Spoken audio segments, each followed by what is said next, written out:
Gita Putri. Kita berjumpa kembali, tetapi saya di program yang berbeda, tapi tetap sama, tetap di Krapu TV Channel. Nah, kali ini saya mau berbicara tentang negara Spanyol, sebuah negara yang sangat indah dan yang jelas sangat terkenal dengan tari matadornya dan juga para seniman-senimannya. Kenapa saya berbicara tentang tari, yaitu seni? Karena narasumber saya kali ini adalah Mas Ananda Sukarlan. Apa kabar, Mas? Hai, baik. Apa kabar? Alhamdulillah baik. Terima kasih loh sudah mau hadir di Krapu TV Channel. Pleasure. Dan beliau adalah seorang komponis musik klasik dan juga pianis yang cukup lama tinggal di Spanyol ya, Mas ya? Iya. Kayaknya betah nih tinggal di Spanyol. Ya, betah-betah. Gimana? Sebagai seorang seniman juga mungkin suasananya lebih kondusif ya di sana. Dan saya bisa lebih banyak kontribusi juga baik untuk negara Indonesia maupun negara Spanyol dan dunia seni pada umumnya ya. Oke, kita ngobrolnya santai ya, Mas ya. Oh iya. Tahu udah serius ya. Tahu serius. Gitu. Jangan dibawa serius pokoknya. Oke, Cin. Boleh manggil Cin. Boleh. Kita lanjut ya, Cin. Iya, boleh. Oke, Mas, boleh dong cerita awal karirnya itu gimana sih sampai memilih Spanyol? Bukan Belanda ataupun mungkin di UK atau di mana gitu? Saya sih dulu kuliahnya di Belanda, Okay. Tapi setelah lulus saya jadi pindah ke Spanyol karena waktu itu nggak tahu kenapa ya, banyak kerjaan, terus kayaknya udah destininya, udah takdirnya itu udah ke Spanyol karena kerja dengan orkes Spanyol, para komponis Spanyol juga dan musikus Spanyol. Jadinya saya bolak-balik Belanda Spanyol, terus akhirnya ketemu mantan pacar yang sekarang jadi istri. Terus masih bolak-balik sampai akhirnya udah deh kita milih aja satu negara daripada bolak-balik terus gitu. Ya akhirnya Spanyol. Akhirnya menentukan untuk stay di Spanyol ya.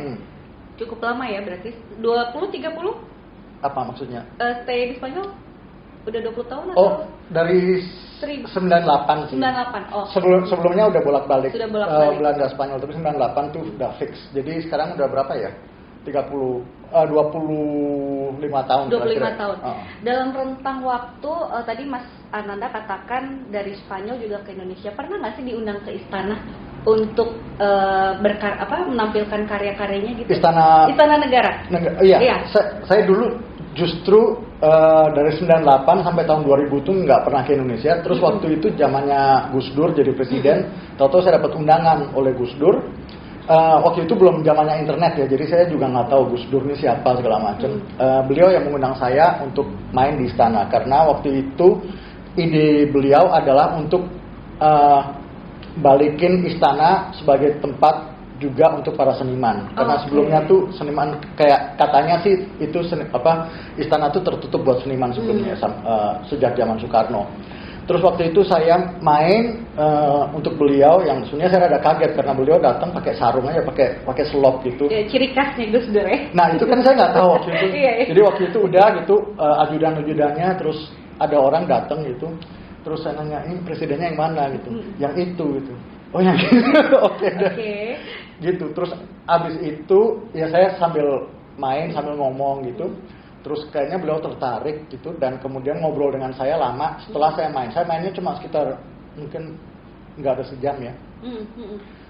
Terus ngobrol tentang diplomasi kebudayaan segala macam dan saya pikir ini pandangan Gus Dur sangat maju dalam bidang seni dan dalam bidang budaya ya. Dan kemudian waktu itu saya tahu Gus Dur itu pecinta musik Beethoven, punya koleksi Beethoven tuh lebih banyak dari saya dia. Oh, iya? Waktu itu compact disc ya, itu tahun 2000. Orang Gus Dur ya? Iya. Dan ngobrol dan kebetulan saya juga di Spanyol saya banyak kerja dengan Ratu Sofia kan. Jadi apa yang saya dapat di Spanyol dan apa yang saya dapat dari Gus Dur tuh bisa ketemu gitu loh. Waktu itu ngobrolnya cukup lama sih. Tapi kemudian ya udah saya balik ke Spanyol. Terus waktu saya hubungin lagi, ya beliau udah nggak jadi presiden lagi, jadi ya udah. Sudah berganti. Iya. Berganti rezim. Iya. Sudah berganti rezim. Oke, jadi awal mulanya ketika Mas Ananda diundang oleh Gus Dur untuk menampilkan karya-karya di istana, bisa dikatakan itu adalah awal diplomasi budaya Indonesia kali ya untuk luar negeri ya? Enggak juga, bukan awal karena kita baru tahap ngomong dan baru tahap menjajaki ya, gitu. Sebetulnya beneran ingin membuat itu tuh Pak Habibie almarhum. Pak Habibie setelah beliau turun dari presiden, 2013 tuh beliau mengundang saya pas lagi di Jakarta, ngobrol di rumahnya di sana. Terus ya itu lagi-lagi ngomong soal diplomasi seni. Dan kemudian beliau setiap tahun minta saya untuk bikin karya, untuk kemudian karya itu bisa dipakai sebagai material untuk ya diplomasi musik ya. Dan itu ya berakhir setelah beliau meninggal 2019. Sayangnya. Nah ini terkait dengan musik nih Mas. Ya kita tahu ya, maksudnya mungkin di Indonesia ini musik atau seniman-seniman musisi ini ya belum terakomodir secara baik. Kalau Mas Ananda sendiri nih melihat seniman di luar negeri nih, khususnya seniman Indonesia ya yang berada di luar negeri, khususnya Spanyol, itu sama di Indonesia ada perbedaannya nggak sih? Maksudnya mungkin kalau di luar negeri pemerintahnya itu bisa mengcover kita nih, maksudnya menghargai hasil karya kita gitu. Sebetulnya bukan hanya pemerintahnya tapi juga ekosistemnya dan infrastrukturnya ya, di mana misalnya sistem royalty dan juga copyright itu udah sangat established. Dan saya nggak hanya ngomong di Spanyol tapi Eropa pada umumnya ya. Dan saya ngomongnya dari segi musik sih. Gitu. Jadi itu yang belum terestablish di sini, urusan royalty, dan itu kan sebenarnya bukan pemerintah tapi semua orang yang menggunakan musik kita kan. Semua orang yang menggunakan musik kita itu membayar royalty ke satu badan, dan kemudian badan itu yang membayar ke para senimannya gitu. Jadi itu sistem yang udah established dan udah computerized gitu loh. Jadi secara otomatis computerized. Iya, jadi misalnya TV atau radio itu mereka nulis aja hari ini mereka mainin apa aja, terus itu langsung tercatat dan kemudian kita dapat royaltinya. Gitu. Jadi benar-benar udah ini tersistem ya. Artinya itu perbedaannya dari sistem dan royalti ya kalau kita melihat ya. Dan itu jadinya satu badan yang mengumpulkan uang dari para pengguna, yaitu radio, TV, restoran, gedung konser segala macam, dan badan itu juga yang mengeluarkan uang tersebut setelah dipotong pajak ya ke para seniman. Sampai restoran ya, itu kayaknya belum terrealisasi itu di sini tuh. Iya. Kalau ekosistemnya sudah terbentuk, artinya royalti pasti akan didapat ya. Apalagi tadi Mas Ananda mengatakan tentang computerized gitu. Kalau di sini kayaknya untuk tampil mungkin di radio atau televisi, ya itu masih agak sulit sih untuk diterapkan. Iya. Kalau aku melihatnya begitu ya. Tapi kalau Mas Ananda sendiri memandangnya bagaimana tuh? Ya sebenarnya sih harusnya bisa dan harusnya sederhana karena itu sistemnya kita tinggal jiplak aja ya. Apalagi sekarang sistem semua negara tuh udah terhubung. Artinya walaupun karya saya dimainkan di negara nggak tahu Amerika Serikat atau Rusia atau whatever, itu tetap masuknya tuh ke badan Performing Rights Society namanya, kalau bahasa Inggris PRS. Dan itu semua tuh udah terhubung di setiap negara. Tapi memang banyak negara yang belum termasuk di situ, antara lain Indonesia ya. Oke. Jadi kalau saya dimainin di Indonesia ya udah dimainin aja. Dan di sini orang main, sebenarnya yang bayar kan bukan musiciansnya, tapi gedungnya atau entitasnya kan. Jadi radionya itu. Jadi kalau misalnya saya main musiknya John Williams gitu, saya nggak bayar ke John Williamsnya. Badan yang meng-hire saya, yang mengontrak saya itu radio itu misalnya, itu kan membayar saya, tapi juga membayar udah sejumlah uang ya sebenarnya. Dan uang itu nanti dibagi-baginya tuh berdasarkan apa yang dimainkan pada saat itu, dan itu berdasarkan durasi ya. Jadi kita dapat per menit dari tiap karya kita. Per menit maksudnya dari misalkan lagunya 3 menit berarti dapatnya dikali 3 gitu. Kalau 3 menit 1 detik ya dapatnya 4. Ya. 3 menit 1 detik hitungannya 4. Iya, tapi memang harus begitu sih. Tapi emang sih kalau sistemnya sudah terbentuk tadi dengan yang namanya PRS, artinya lagunya Mas Anda disetel di seluruh dunia pun juga. Iya, dapat terus masuknya ke badan yang di Spanyol yang kemudian membayar saya. Oke. Nah, itu perlu diterapkan tuh sepertinya di Indonesia. Indonesia sendiri belum bergabung ya dengan PRS ya? Yang setahu saya sih belum ya. Ya, berarti kalau misalkan Kalau di Belanda Buma namanya, kalau di Spanyol SGAE, Sociedad General Autores dan Editores, itu semua sebenarnya dalam satu payung sih.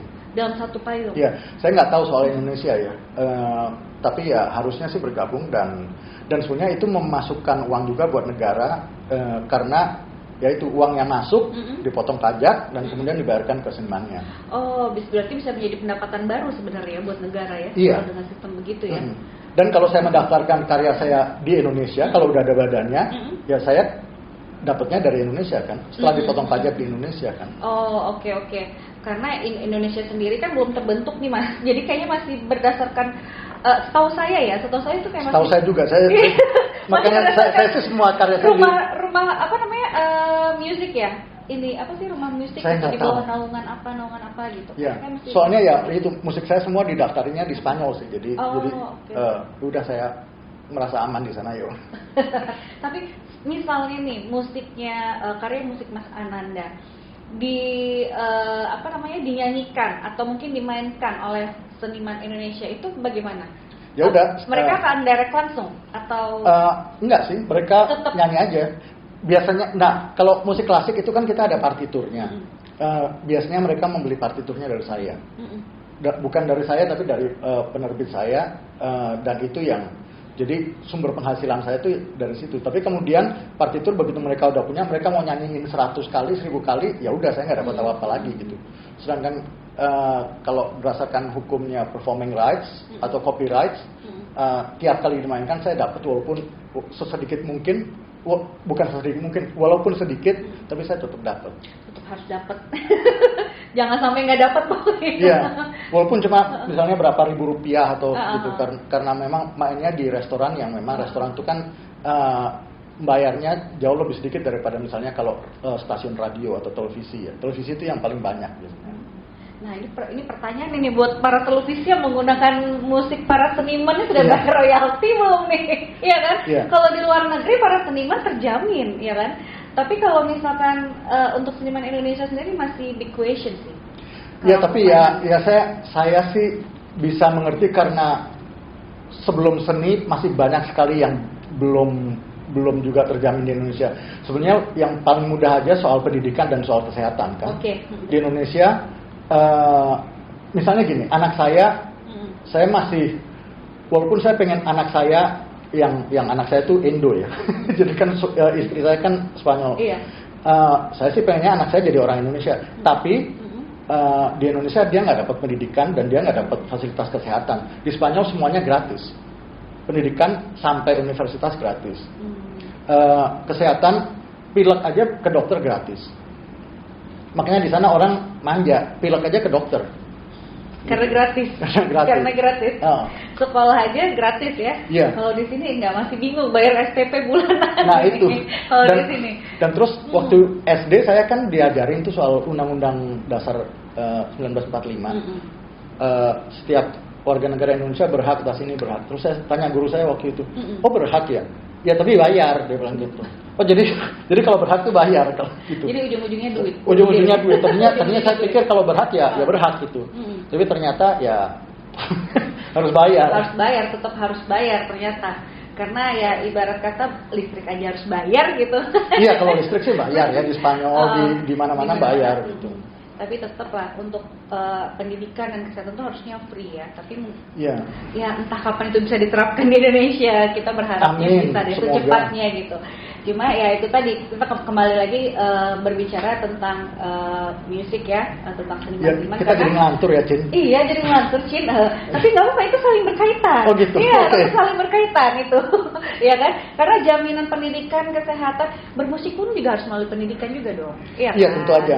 Kan belajar musik, ya kan, sekolah musik gitu kan. Nah, itu yang di Indonesia tuh orang juga masih berpikir bahwa semua yang hubungan dengan seni, sebenarnya bukan seni tapi hiburan, itu dua hal yang sangat berbeda ya. Orang berpikir musik itu buat hiburan, bukan buat seni. Dan dipikirnya semua orang itu bisa nyanyi karena semua orang nyanyi di kamar mandi gitu kan. Jadi nggak perlu pendidikan. Itu saya banget itu. Oh. Nyanyi di kamar mandi. Habis kalau di sini malu Mas, suaranya takutnya. Oh iya, iya. Tapi takutnya terus ceprek. orang itu bilang, oh saya juga penyanyi gitu. Iya, penyanyi. Gitu. Oke. Di situ. Jadi saya menyanyi ya, berarti saya musikus juga gitu. Well, kalau di luar negeri enggak. Kalau di Eropa seorang musikus tuh sama seperti dokter, arsitek, lawyer segala macam itu ada ijazahnya, istilahnya gitulah. Nah mungkin itu yang perlu diterapkan ya. Saya juga melihat teman-teman seniman di Indonesia ini juga beberapa tahun ini tuh mungkin ada sedikit kelegaan karena untuk urusan royalti sudah mulai diperjuangkan, ya kan? Tapi kan tetap kebijakan tetap harus ya undang-undang musik atau yang lainnya tetap harus diperjuangkan di DPR lah, di parlemen gitu kan. Tapi mungkin yang perlu dikritisi adalah proses atau pelaksanaan dalam pembayaran royaltinya. Iya kan? Yeah. Betul kan? Karena itu jadi wah udah dipajekin, sekarang mesti bayar royalti lagi gitu. Itu tempat-tempat ya seperti semua yang muter musik lah. Iya. Nah saya nggak tahu nih buat para industri nih ya, khususnya mungkin kayak TV atau radio pasti kan banyak menggunakan itu ya. Music gitu. Di radio kita selalu mendengar nih pagi-pagi mau ke kantor ditemani oleh lagu-lagu ya kan, musik-musik yang disetel mereka. Nah saya nggak tahu nih kalian apakah sudah membayar royalti nih untuk para penciptanya, komposernya ataupun penyanyinya nih. Nah itu tadi karena mungkin di Indonesia ekosistemnya belum terbentuk secara sistematis seperti yang tadi Mas Ananda kelihatannya begitu sih, tapi ya moga-moga dalam periode berikut bisa tercapai ya. Amin. Yang jelas jangan salah pilih presiden. Jangan salah pilih presiden ya. Oke. Nah aku tertarik tentang seni itu selalu dikaitkan dengan budaya. Seni adalah budaya yang bisa menjadi dialog atau komunikasi antar bangsa nih, atau antar kita pun juga bisa nih, ya kan biasanya. Apalagi buat yang jomblo-jomblo atau mungkin yang lagi PDKT selalu mengekspresikan perasaan mereka melalui musik. Melalui seni. Nah, lalu pertanyaan aku adalah untuk para teman-teman artis atau seniman Indonesia yang ada di luar negeri nih Mas. Ya mungkin pasti kan jaringan Mas Ananda nih banyak nih seniman-seniman Indonesia yang cukup lama stay di luar negeri ya, mungkin bisa kayak Mbak Anggun atau siapapun itulah para seniman kita yang ada di sana. Mereka tertarik nggak sih dengan politik Indonesia sendiri atau dinamika politik yang sedang terjadi saat ini? Ada nggak sih misalkan obrol-obrol ngerumpi yuk Cin gitu, kita ngegibah yuk gitu kan? Tadinya sih tertarik, tapi lama-kelamaan not really juga. Bahkan buat saya tuh dari dulu saya berpikir bahwa pemilu itu sebenarnya definisi pemilu buat saya itu memilih orang yang nyuruh Anda minggir di jalan. Artinya kalau dia lewat kan kita mesti minggir kan, dia kan kayak wah gitu, kita mesti minggir. Ya sekarang kita milih siapa yang nyuruh kita begitu aja. Buat saya dulu itu, tapi kemudian ada Ahok, waktu itu ada Jokowi, terus saya berpikir mungkin kita bisa punya pemimpin yang nggak hanya nyuruh kita minggir di jalan aja gitu loh, tapi juga itu buat berpikir buat rakyat gitu. Tapi ya akhir-akhir ini juga dengan dinamika seperti ini, mereka mikir soal rakyat nggak sih gitu loh, berpikir untuk berkuasa aja gitu loh.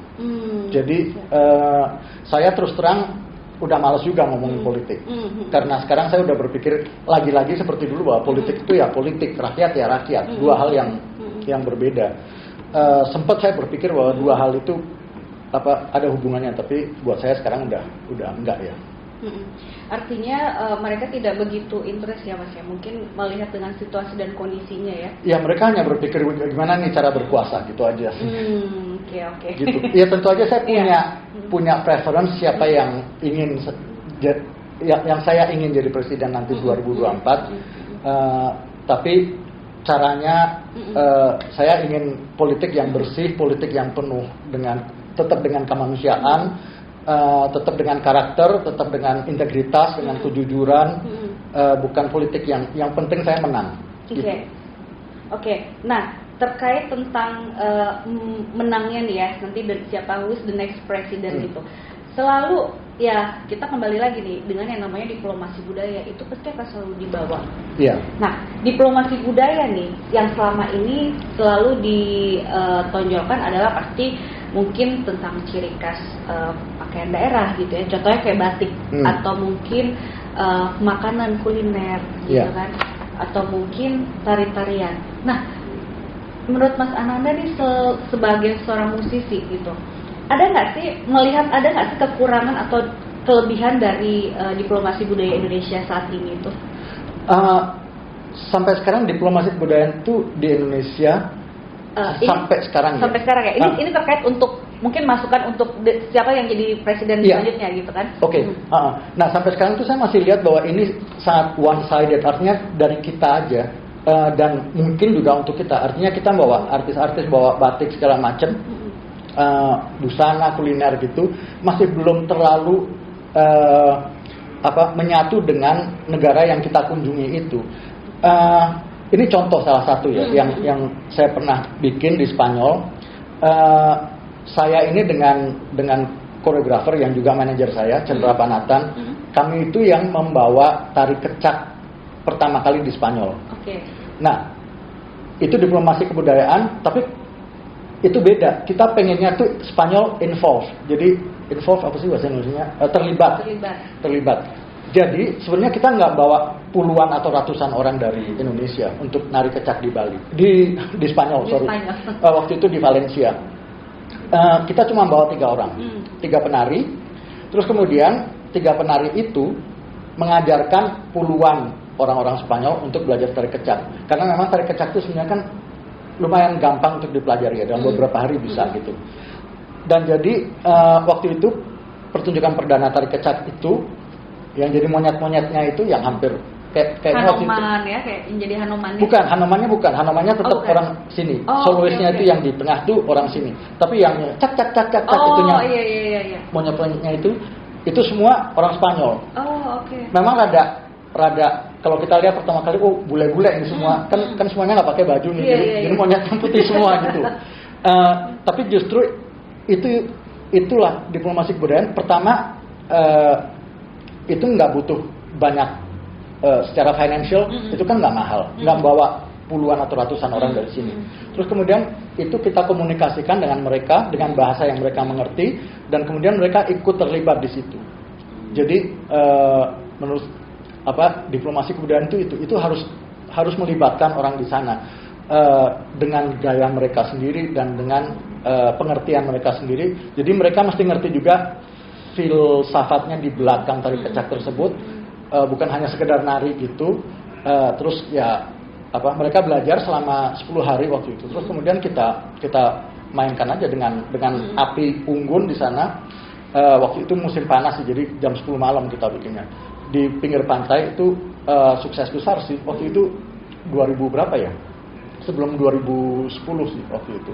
Sebelum 2010 berarti interest dari mereka tuh sangat tinggi ya. Iya, jadi itu yang penting tuh kita harus melibatkan orang-orang sana. Sedangkan sekarang banyak kedutaan besar tuh yang mengundang artis dari Indonesia. Itu aja, terus main di sana, terus ya udah gitu loh, nggak menjelaskan ini apa, terus kemudian orang sana nggak terlibat juga gitu. Kalau saya pribadi sih, saya berpikir misalnya saya sebagai komponis, saya lebih menulis musik dan dimainkan oleh orang di luar. Sayanya sendiri kadang-kadang terlibat sebagai pianis, tapi itu nggak penting sebenarnya. Saya kalau bisa malah nggak terlibat ya, karena mereka aja yang mengerti musik saya, dan musik saya itu kan berdasarkan musik etnis Indonesia gitu loh. Jadi kita mesti ngomong dengan bahasa mereka. Pendeknya tuh gitu. Jangan kita datang atau kita bawa gamelan. Bagus sih mereka nonton gamelan, tapi sekarang kan ada YouTube. Iya. Mereka bisa lihat gamelan lewat YouTube, walaupun sensasinya beda ya kalau live ya. Tapi artinya kita membawa seni kita ke mereka, tetapi kita juga menjelaskan, gitu ya, kan? Benar. Kalau perlu melibatkan mereka. Dan mereka harus terlibat. Harus terlibat langsung ya. Oke. Ini mungkin masukan nih buat Kementerian Luar Negeri nih ya Mas ya. Khususnya Kementerian Luar Negeri, ekonomi kreatif apalagi juga. Iya, pariwisata dan ekonomi kreatif nih perlu juga nih. Kebudayaan juga ya. Iya, memang betul. Kalau kita cuma ya gimana sih, datang Mas, ini produk aku, udah. Iya. Gitu. Tapi tidak menjelaskan ini untuk apa juga. Oke, gitu kan, cuma dipakai sekali habis itu udah gitu. Benar. Nah, terus kemudian juga misalnya banyak kedutaan besar tuh bawa grup misalnya dangdut. Yang di sini tuh orang ngerti itu bagian dari kita. Tapi itu kan benar-benar bahasa kita kan. Itu kayak kita bawa sambal gitu ke mereka. Iya. Buat kita enak, tapi mungkin buat mereka itu kepedesan. Iya, gitu betul. loh. Gitu loh. Dan jadi kita nggak ke mereka dengan bahasa mereka atau dengan bahasa yang universal. Karena kan kita ingat bahwa musik itu adalah bahasa yang universal kan. Betul. Gitu. Musik adalah bahasa yang universal. Tapi ya, saya setuju sih dengan Mas Ananda sampaikan tadi. Memang harus ada kreativitas juga nih buat para kementerian nih ya. Jadi jangan hanya menunjukkan produknya saja atau mau mempromosikan apa, tetapi bagaimana melibatkan nih. Iya, dan Dari sebetulnya orang-orang itu dari beneran musik. nggak butuh budget yang segede-gedenya, yang kita pikir, oh ini kita butuh alokasi dan yang triliunan, itu nggak sampai segitu kok. Seperti tadi saya bilang, Iya. kalau kita bawa kecak, kita cuma bawa 3 orang dari sini. Itu, tapi itu jauh lebih efektif karena orang Spanyolnya jadi ngerti dan ikut main kecak. Bahkan kalau mau mereka bisa nari kecak sekarang. Itu ya kan. Artinya diplomasinya tolong dirubah Bapak Ibu. Terus buat para dubes-dubes nih yang ada di luar negeri, Iya. mungkin bisa mengikuti saran dari Mas Ananda ya kan, untuk masuk ke masalah ini. Memang mereka mengundang, udah sekedar nyanyi gitu aja, tapi hanya sekarang menghibur untuk komunitas warga negara Indonesia di sana. Nah, banyak juga yang Iya, gitu. Jadi mengundang orang dari Indonesia, tapi buat komunitas Indonesia juga yang di sana. Itu sama sekali nggak efektif sih. Benar-benar tidak efektif ya. Iya, karena sebagai penonton pun mereka nggak banyak terlibat. Orang lokal pun nggak banyak terlibat. Sedangkan diplomasi kebudayaan itu bukan hanya mereka sebagai penonton, tapi mereka sebagai pelaku juga. Harusnya tuh gitu. Iya, benar. Nah, tolong ya, Ibu atau Bapak Menteri Luar Negeri the next-nya, The next, yes. atau Bapak Ibu Menteri Pariwisata dan Ekonomi Kreatif, tolong. Ini masukan yang sangat bagus sih dari Mas Ananda nih. Nah, terus aku mau tanya nih Mas, terkait tentang 3 calon presiden. Sorry, agak merepet ke politik nih, karena ini juga akan menyangkut kebijakan kan, ke depannya ini kebijakan yang harus dirubah di Indonesia, khususnya untuk ya kita berjuang untuk para seniman lah, ya kan. Nah, dari 3 calon, siapakah yang paling populer di antara para seniman-seniman Indonesia yang ada di luar negeri? Jadi, Kelihatannya sih Pak Ganjar. Tapi kan saya juga nggak kenal banyak dengan, ya kenal tapi nggak semuanya ya, dengan seniman-seniman Indonesia di luar negeri. Kelihatannya Pak Ganjar karena beliau menjanjikan pembangunan manusia, SDM pada umumnya. Karena selama ini memang pembangunan cukup gencar di Indonesia, tapi lebih banyak ke pembangunan fisik, infrastruktur segala macam. Tapi manusia dalam pendidikan dan kebudayaan sangat kurang ya, sampai saat ini ya. Bahkan tahun berapa ya, 2020 atau 2021 Direktorat Seni dan Direktorat Sejarah itu dihilangkan dari Kemdikbudristek. Nah itu untuk untuk kehidupan seni ya dan sejarah itu cukup satu pukulan sih. Padahal ya kalau kita tahu kan kita sebenarnya tidak boleh melupakan sejarah ya. Apalagi aset kita tuh terbesar adalah di kebudayaan kan. Betul. Di kebudayaan aset terbesar kita itu. Ya bukan hanya pariwisata loh. Identitas kita nih sebagai warga negara Indonesia kan ya, gitu kan. Orang tuh ke Bali bukan lihat pantainya segala macam. Kalau itu mah di pantai di mana-mana banyak yang bagus juga. Iya. Tapi kebudayaan dan kesenian Bali itu sangat unik, kebudayaan Toraja, Papua segala macam. Jadi seni dan budaya, sebetulnya budaya itu kan seni kolektif kan. Jadi seniman-seniman di situ tuh punya karakter tersendiri gitu. Nah itu karakter tersendiri itu termasuk dalam musik ya. Karena kita sangat terpencar-pencar dan dulu tuh komunikasi belum lancar. Jadi tiap region, tiap daerah tuh musiknya punya tangan nada tersendiri, punya melodi tersendiri, harmoni tersendiri, sistem ritme tersendiri, dan itu sangat unik dan material yang sangat bagus untuk dikembangkan untuk jadi musik yang universal ya. Iya sih. Kalau kita berjalan dari Sabang sampai dengan Merauke, itu benar-benar musik itu tuh setiap daerah tuh berbeda dan punya keunikan sendiri. Bener, dan gak hanya Sabang sampai Merauke loh. Saya pernah ke Papua, itu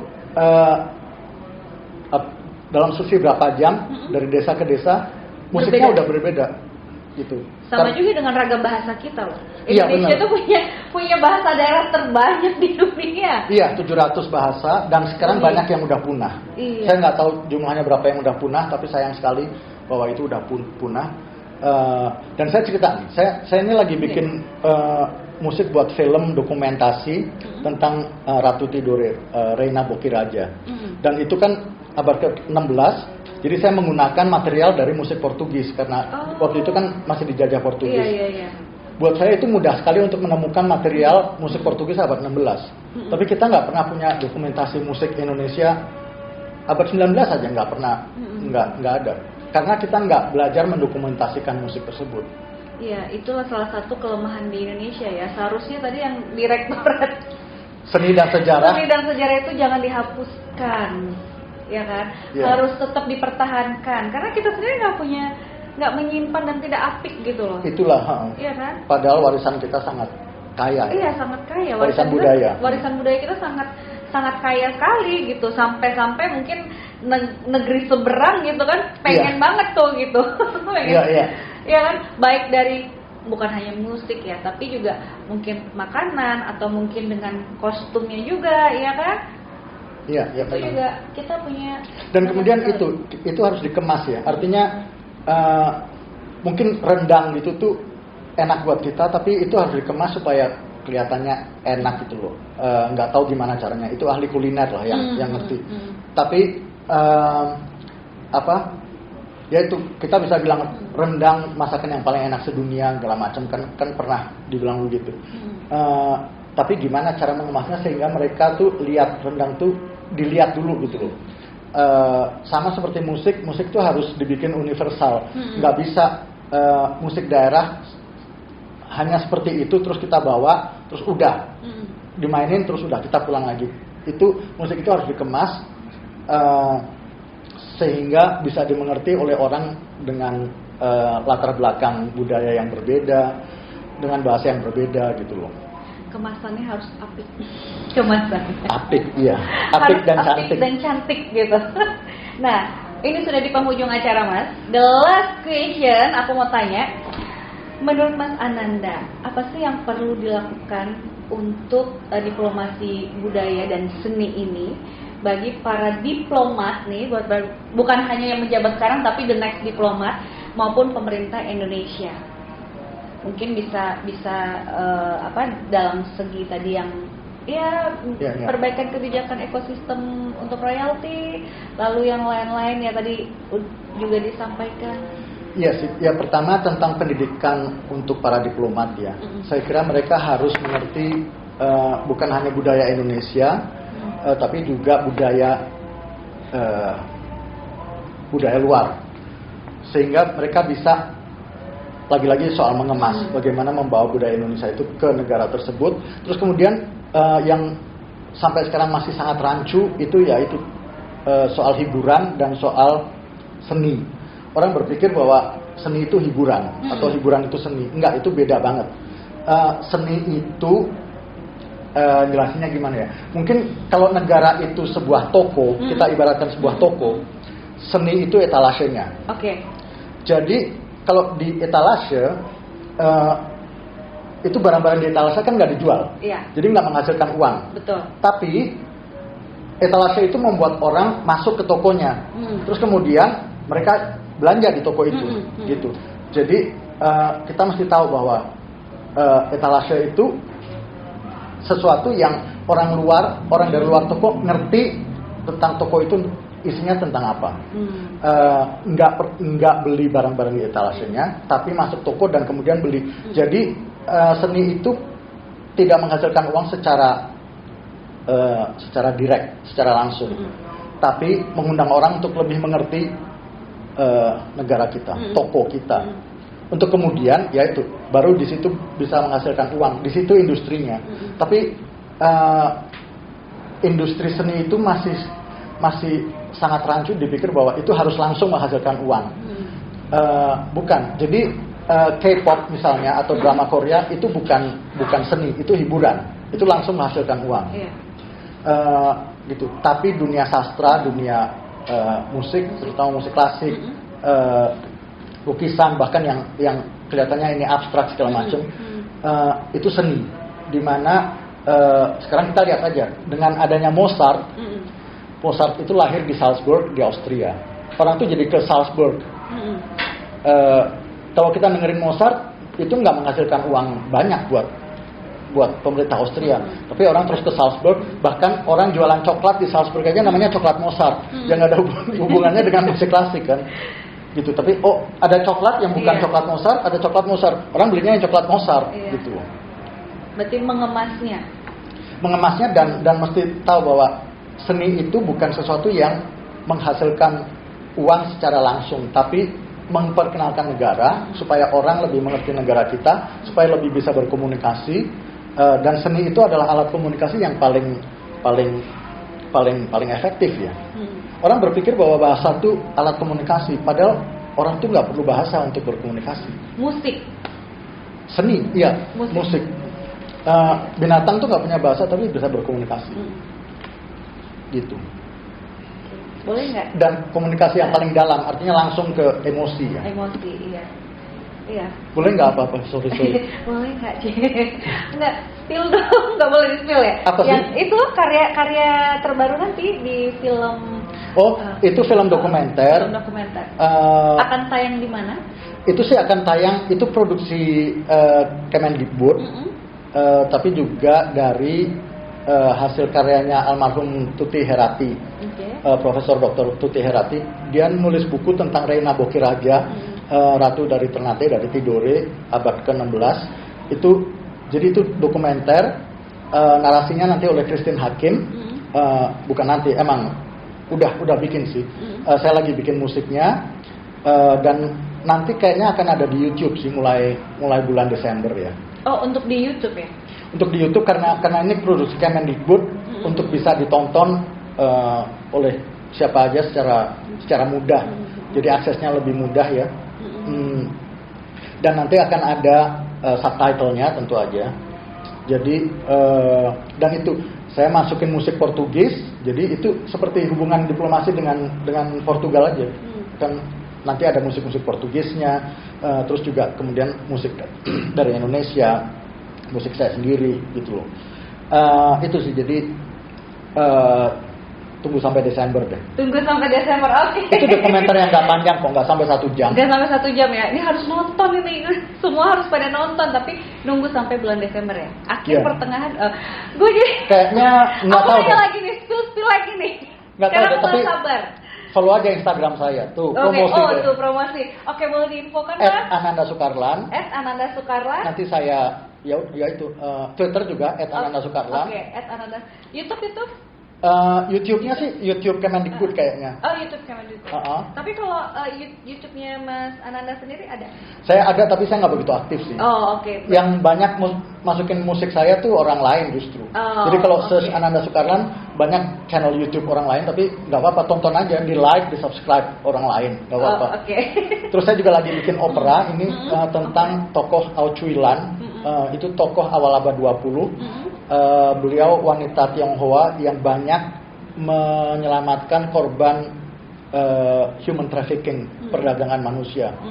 Itu lagi-lagi kita menceritakan sejarah tapi lewat seni supaya orang tuh lebih kena gitu loh. Karena saya berpikir bahwa sejarah tuh harus diceritakannya ya lewat seni ya. Kalau kita ngomong sejarah itu aja buat dihafal, besok udah nggak hafal lagi gitu.